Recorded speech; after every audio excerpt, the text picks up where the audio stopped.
Hello friends, स्वागत है आप सभी का आपके YouTube channel current affairs by Aman पर। तो आज हम डिस्कस करने वाले हैं टॉप 12 साइंस के क्वेश्चन जो कि प्रीवियस ईयर रेलवे और एनटीपीसी में पूछे गए थे। तो चलिए देखते हैं आज का पहला प्रश्न क्या है। तो आज का पहला प्रश्न है कि वह कौन सा अंडक का एक हिस्सा है जो पराग के लिए ग्रहणशील संरचना के रूप में कार्य करता है। तो वह कौन सा अंडक का एक हिस्सा है जो पराग के लिए ग्रहणशील संरचना के रूप में कार्य करता है।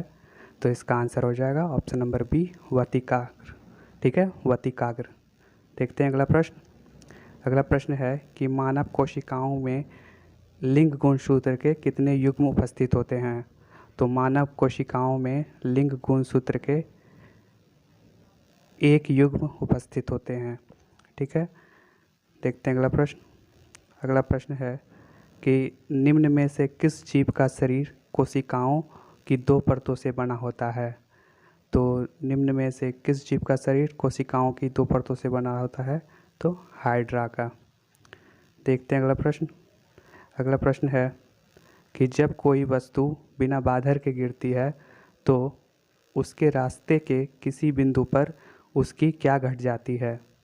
तो जब कोई वस्तु बिना बाधर के गिरती है तो उसके रास्ते के किसी बिंदु पर उसकी स्थितिज ऊर्जा घट जाती है। ठीक है, देखते हैं अगला प्रश्न।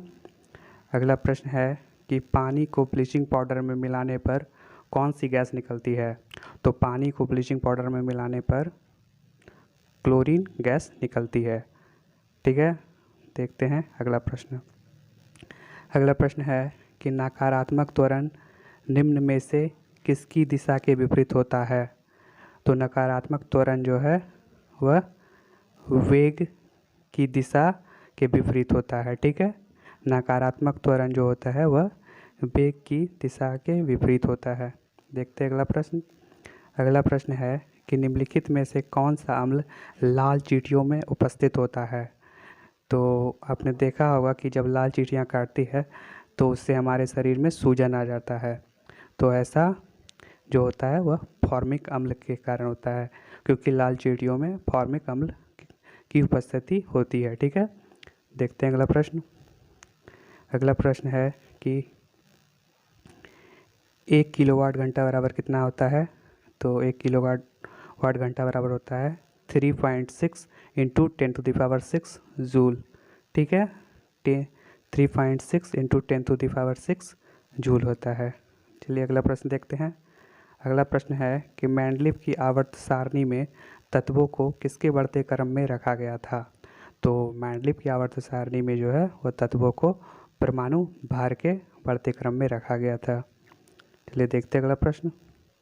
अगला प्रश्न है कि NH4 का हॉल्टवाइस SO4 के एक अणु में कितने परमाणु होते हैं। तो इसको सिंपली निकाल सकते हैं। यहाँ पर नाइट्रोजन की संख्या 1 है, प्लस यहाँ पर हाइड्रोजन कितने हैं। तो 4 हाइड्रोजन है।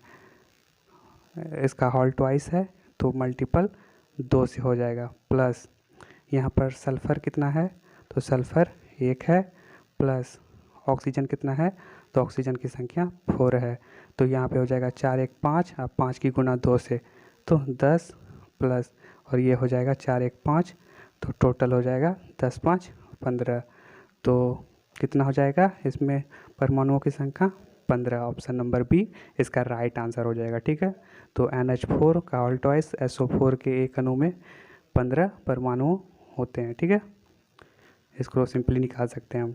अगला प्रश्न है, जब एक परिपथ में कई प्रतिरोध श्रृंखला में जुड़े होते हैं तो करंट का मान क्या होता है। तो जब एक परिपथ में कई प्रतिरोध श्रृंखला में जुड़े होते हैं तो करंट का मान जो होता है वह सेम ही रहता है, एक ही रहता है। ठीक है, देखते हैं अगला प्रश्न। अगला प्रश्न है कि वे पौधे जिसमें पौधे के विभिन्न भाग उपस्थित नहीं होते हैं वह कौन से समूह से संबंधित हैं।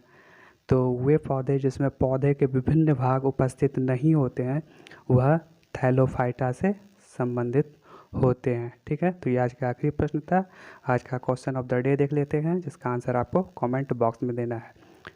क्वेश्चन है, विद्युत धारा का SI मात्रक क्या है? तो विद्युत मात्रा का ऐसा ही मात्रक जो भी है एम्पेयर, कैंडेला, फ्लक्स या फिर ओम। आपको सही राइट आंसर जो है वह कमेंट बॉक्स में देना है, ठीक है। अगर आपको ये वीडियो पसंद आता है तो इसको आप सब्सक्राइब कर लें और एक लाइक शेयर कर दें। तो आज के लिए बस इतना ही। Thank you so much. Hello friends, स्वागत है आप सभी का आपके YouTube channel current affairs by Aman पर। तो आज हम डिस्कस करने वाले हैं टॉप 12 प्रीवियस ईयर क्वेश्चन, जो कि साइंस के टॉप 12 प्रीवियस ईयर क्वेश्चन है, जो आने वाले एग्जाम के में काफ़ी ज़्यादा इम्पॉर्टेंट होने वाले हैं, ठीक है। तो देखते हैं आज का पहला क्वेश्चन।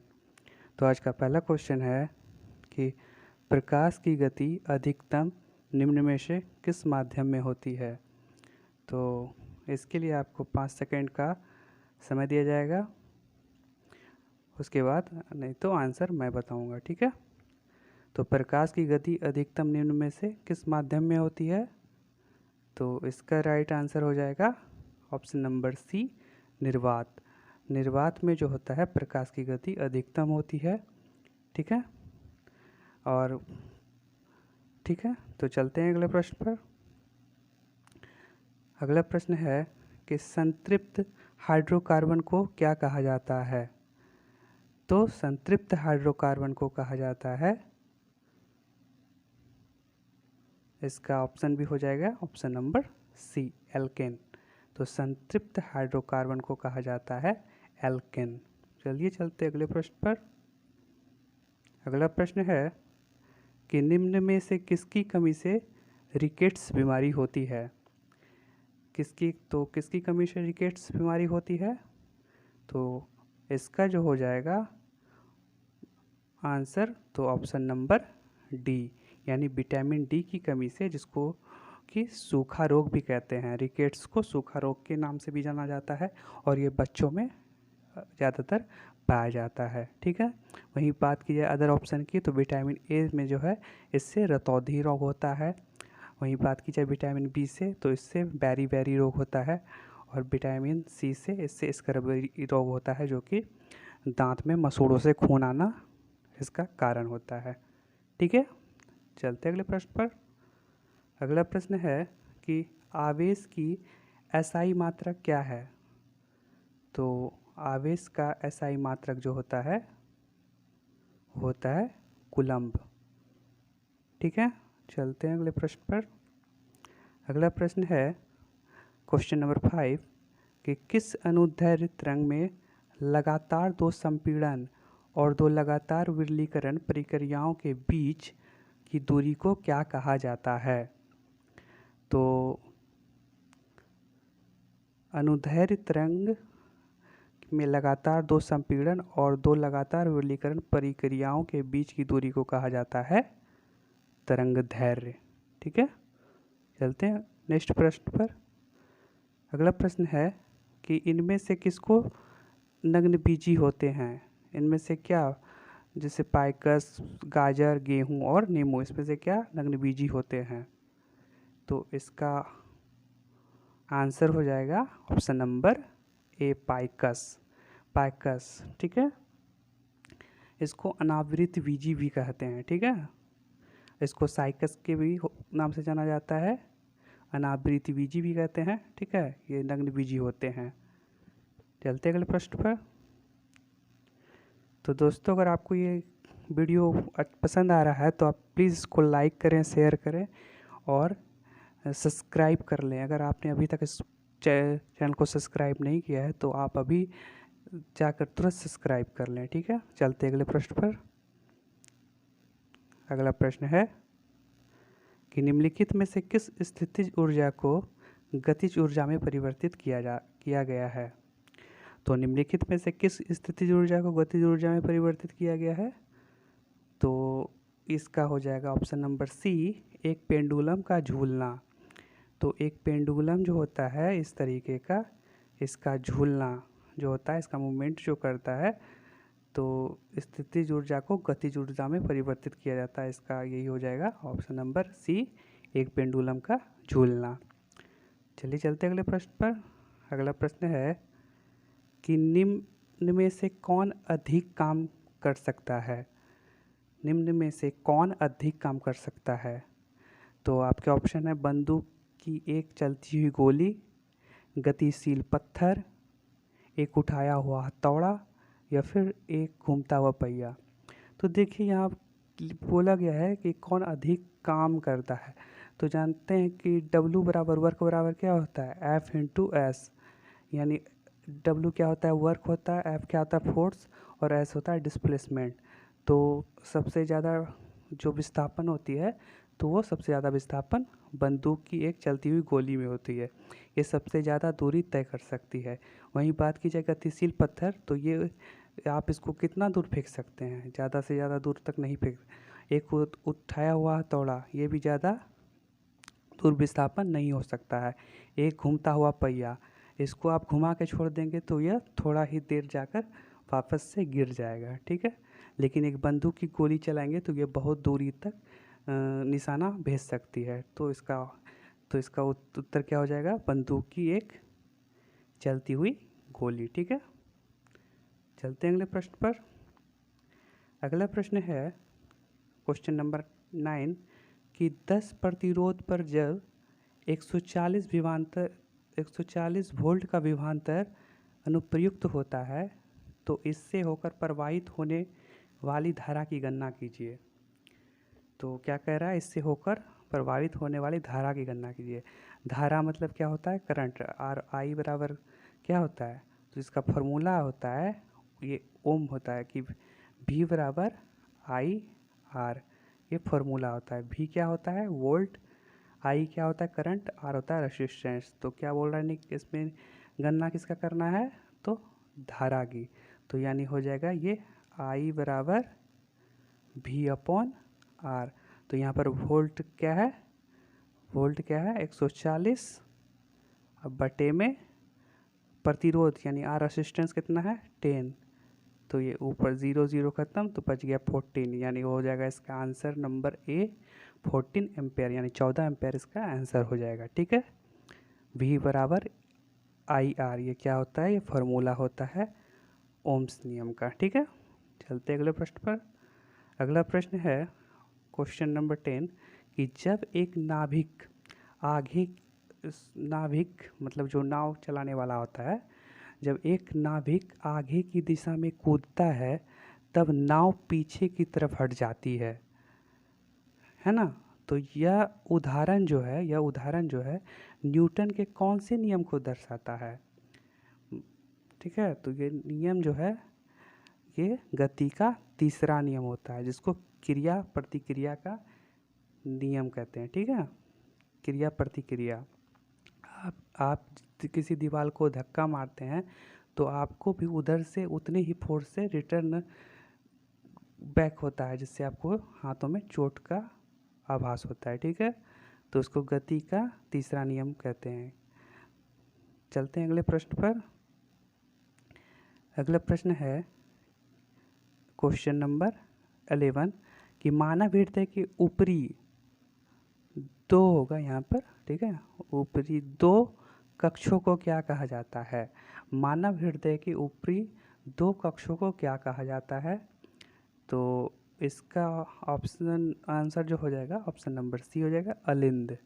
क्या कहा जाता है, अलिंद। मानव हृदय के ऊपरी दो कक्षों को अलिंद कहा जाता है, ठीक है। चलते अगले प्रश्न पर। अगला प्रश्न है क्वेश्चन नंबर 12 कि तापमान जिस प्रकार थर्मामीटर से उसी तरह संबंधित है जैसे इसमें से क्या कैलोरी, रंग, पेंट या इंद्रधनुष कैलोरीमीटर से संबंधित होगा।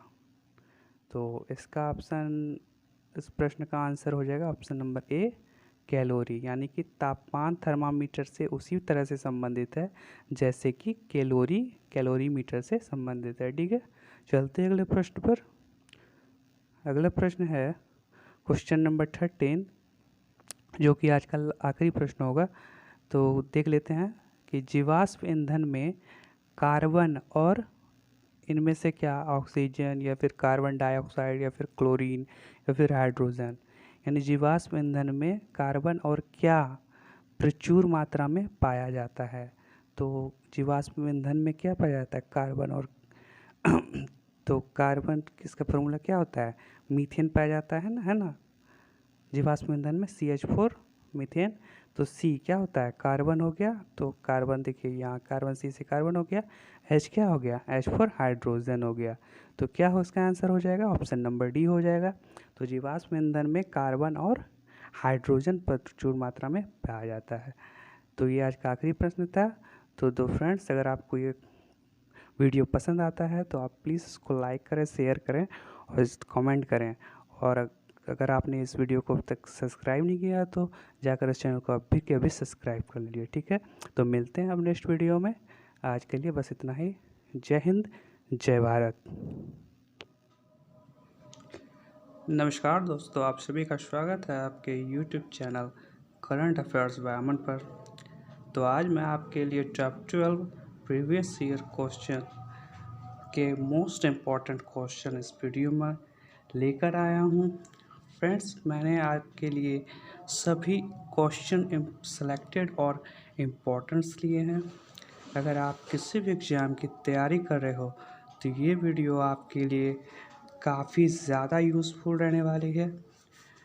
तो और ये जो टॉप 12 क्वेश्चन है ये आपको आने वाले आगामी एग्ज़ाम में देखने को मिल सकते हैं, क्योंकि किसी भी एग्ज़ाम में 60 से 70% क्वेश्चन प्रीवियस ईयर्स के ही होते हैं। तो चलिए शुरू करते हैं फर्स्ट क्वेश्चन से। फर्स्ट क्वेश्चन है हमारा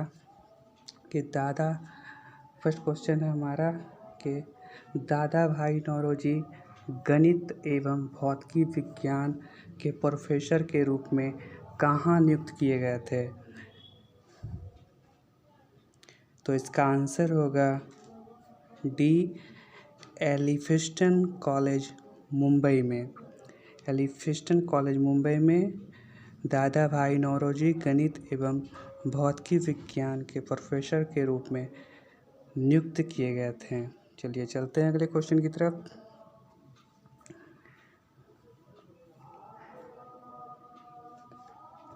अगला क्वेश्चन है कि पानीपत रिफाइनरी किसके अंतर्गत आती है।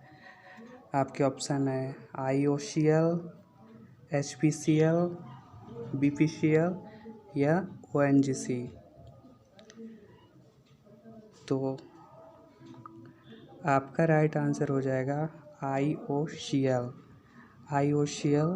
यानी इंडियन ऑयल कॉरपोरेशन लिमिटेड। चलिए चलते हैं नेक्स्ट क्वेश्चन की तरफ। नेक्स्ट क्वेश्चन है कि किस प्रक्रिया के द्वारा आहार नाल में भोजन जाता है। किस प्रक्रिया के द्वारा आहार नाल में भोजन जाता है। अंतःग्रहण इंजेक्शन, पाचन डाइजेशन या आत्मसात्करण या निष्कासन, किसके द्वारा। तो इसका सही आंसर जो हो जाएगा वो हो जाएगा पहला, ऑप्शन नंबर ए, अंतःग्रहण यानी इंजेक्शन के द्वारा। चलिए चलते हैं अगले प्रश्न पर। अगला प्रश्न है क्वेश्चन नंबर 4 कि क्लोरोफॉर्म सॉल्यूशन में नाइट्रोजन के किस ऑक्साइड का प्रयोग किया जाता है। तो क्लोरोफॉर्म सॉल्यूशन में नाइट्रोजन के ऑक्साइड का प्रयोग किया जाता है। तो इसका प्रयोग जो किया जाता है वो किया जाता है नाइट्रोजन परऑक्साइड का। जी हाँ, इसका आंसर हो जाएगा आंसर नंबर डी, नाइट्रोजन पेट्रोक्साइड का प्रयोग किया जाता है। ठीक है, चलते हैं अगले क्वेश्चन की तरफ। अगला क्वेश्चन है कि तरल अवस्था से गैसीय अवस्था में रूपांतरण को क्या कहा जाता है। तरल अवस्था से गैस अवस्था में रूपांतरण को क्या कहा जाता है। तो इसको कहा जाता है, इसका आंसर ऑप्शन नंबर सी सही हो जाएगा, वाष्पीकरण। वाष्पीकरण जो है यह क्या कहा जाता है, तरल अवस्था से गैस अवस्था में रूपांतरण को वाष्पीकरण कहा जाता है। चलिए चलते अगले प्रश्न की ओर। अगला प्रश्न है कि जड़त्व का नियम किसके द्वारा प्रतिपादित किया गया था। जड़त्व का नियम किसके द्वारा प्रतिपादित किया गया था। तो इसका ऑप्शन है Galileo Galilei, Albert Einstein, John Dalton या स्टीफन हॉकिंग। तो इसका सही आंसर हो जाएगा गैलीलियो गैलीली। तो गैलीलियो गैलीली ने जड़त्व का नियम दिया था। चलिए चलते हैं नेक्स्ट क्वेश्चन की तरफ।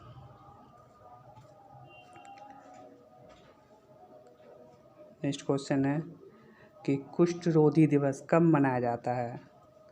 कुष्ठ रोधी दिवस कब मनाया जाता है।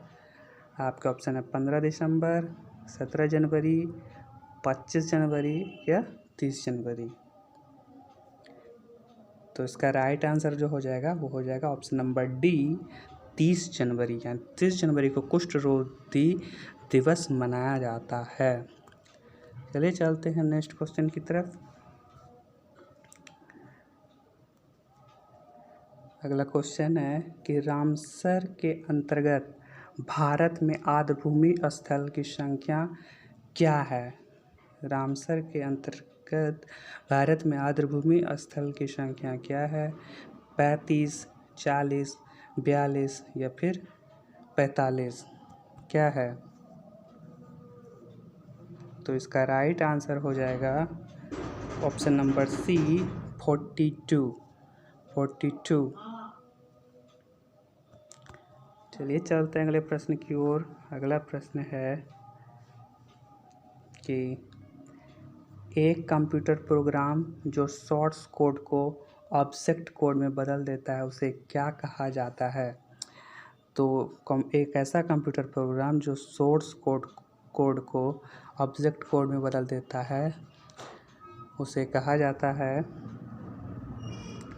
कंपाइलर।